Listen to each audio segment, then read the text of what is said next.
Hey, I'm Dr. George Forgan Smith. I'm a GP based here in Melbourne.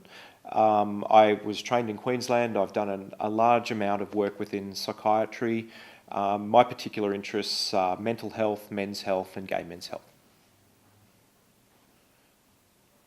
Self-harm, from my perspective, I've worked in psychiatry for a number of years, and from my perspective, self-harm it's a way that somebody in distress is looking to help relieve that stress. Maybe a definition of self-harm would be a maladaptive behaviour designed to decrease internal stress. It just means that the person hasn't had the time to find maybe a better way of dealing with those distresses, and people do it because it works. They don't do it because it doesn't work, because if it didn't work, they wouldn't do it. It comes in lots of different forms. It can be cutting, it can be burning, it can be taking pills, it can be anything really. Even like going out in the cold without enough warm gear on and stuff like that could be considered a form of self-harm.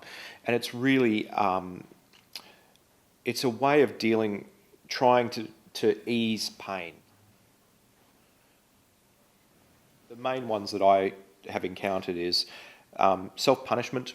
People will self-harm to punish themselves for perceiving that they've done something bad, or they've done something that's wrong. They may do it to feel something. If they're so numb that at least if they cut, they can feel something that gives them a focus to look at and to think, I'm alive. And there are some people who really don't know how to elicit help from other people, and that sometimes, if you've cut or if you are unwell, then people will come to rescue, and it's a call out for rescue. And that's probably a very low percentage of those cases, but that's usually adapted from, say, parenting, where they may have had parents that neglected or parents that didn't become involved in the kid's life, but when they were sick, they were suddenly there. So that's where things like Munchausen's come through, is where they've learnt that at least if I'm sick, I've got people around me that are caring for me and loving me. So with Munchausen's, they may purposely make themselves ill because it puts them into a position where they can get the mothering or the care that they feel that they need. It's a difficult topic. It's always going to be a really difficult topic because it's politically, it's very emotionally charged. There's a lot of people have a lot of preconceived ideas about it. I think that until we have a good, clear, uniform ability to say, these are a range of behaviours that could be considered self-harm.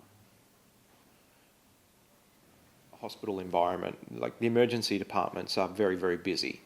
There's a lot of people coming in and out, and people who self-harm are usually treated dreadfully within the settings of an emergency department, because the staff there are very busy, they're looking after very, very sick people, and they perceive that people who self-harm have done it to themselves, and they say, they don't deserve the care that other people deserve. And that's a really strong disservice, because we know that people who are self-harming are trying to relieve pain, whether that be psychic pain, internal, or even things like physical pain.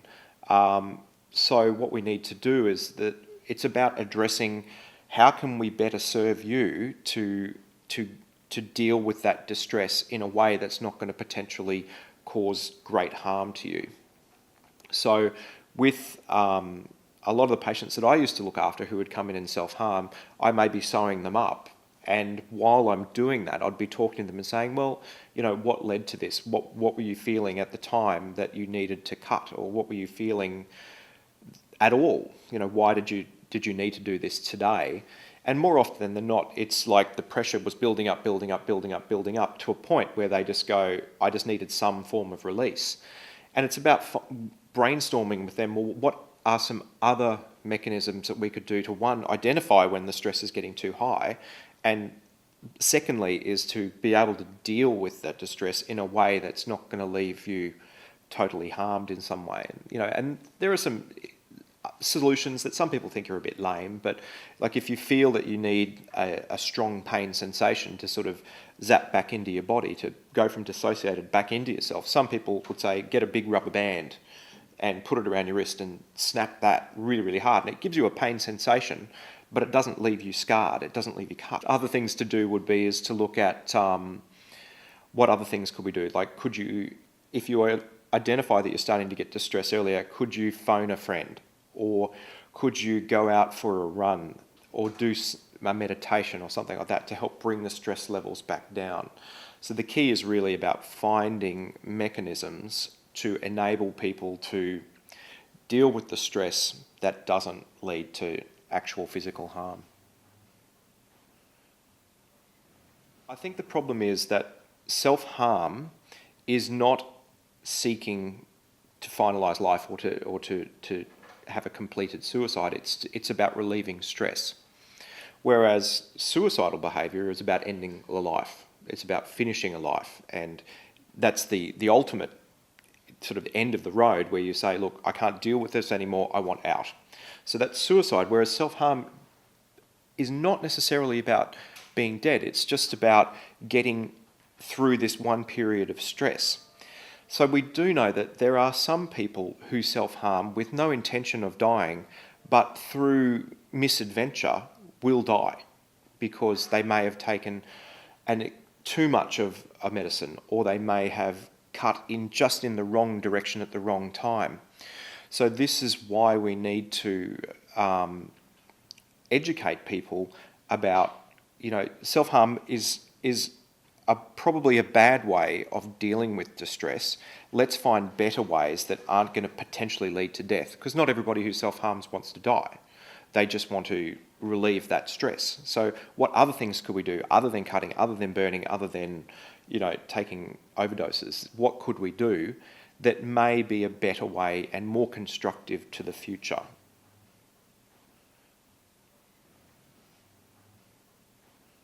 I think we need to stop this cry for help belief that's floating around that, they were just crying for help when they took the overdose and that. And people need to understand, people need to know that self-harm is an attempt to deal with internal stress.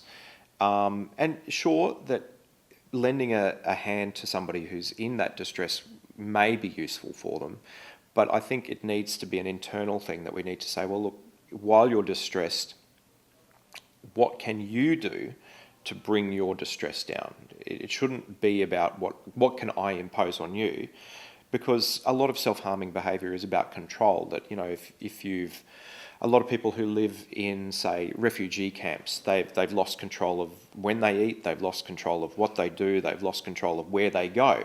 And there is self-harming behaviour increasing within these refugee camps because people have no control, and the one thing that they can control is their own body. So it's about saying, well, okay, here's some control. I want you to be able to deal with this, but how can we do it in a way that's not going to lead to harm? The other thing that would be very useful is for the medical profession, and that includes doctors and nurses, to have a better understanding about the mechanisms about why people self-harm. I've